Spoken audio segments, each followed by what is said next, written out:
31 মার্চের মধ্যে ঢাকা বিশ্ববিদ্যালয় কেন্দ্রীয় ছাত্র সংসদ ডাকসু নির্বাচন করতে বদ্ধপরিকর বিশ্ববিদ্যালয় প্রশাসন। আজ দুপুরে বিশ্ববিদ্যালয়ের পরিবেশ পরিষদের সভা শেষে কথা জানিয়েছেন উপাচার্য মোহাম্মদ আখতারুজ্জামান। তাফসিল ঘোষণার আগে সহাবস্থান নিশ্চিতের দাবি ছাত্রদলের, আর ক্ষমতাসীন দলের সহযোগী সংগঠন ছাত্রলীগ বলছে ইতিবাচক রাজনীতি করলে সহাবস্থানে বাধা দেয়া হবে না।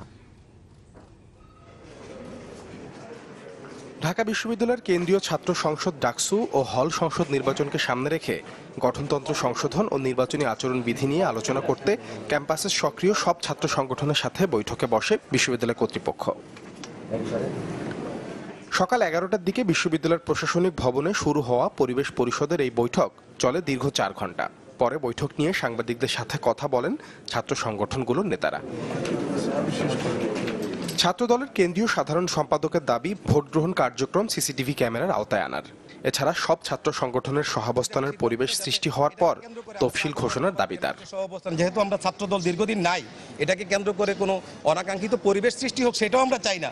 তারা সময় নিয়ে তাদের কর্মীদের সাথে কথা বলে সেটা 1 দিন 2 দিন বা নির্বাচনের আগেই, তফসিল ঘোষণার আগেই এরকম একটি সহাবস্থানের পরিবেশ আমরা মনে করতে পারি এবং আমরা পরিবেশ পরিষদে সেটা নিশ্চিত করতে পারি যে আমরা সহাবস্থানের মধ্যে আছি।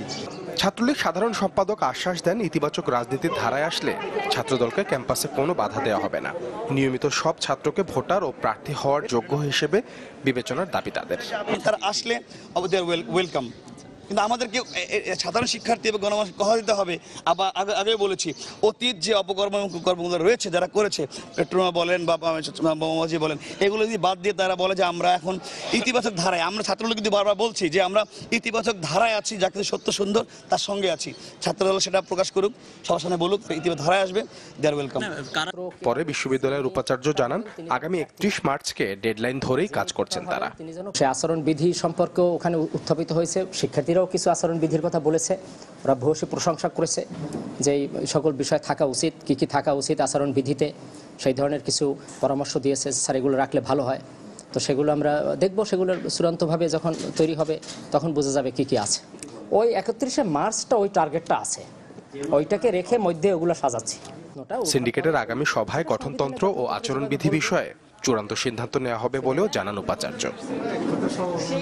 সাদবিন শফিক, চ্যানেল 24, ঢাকা।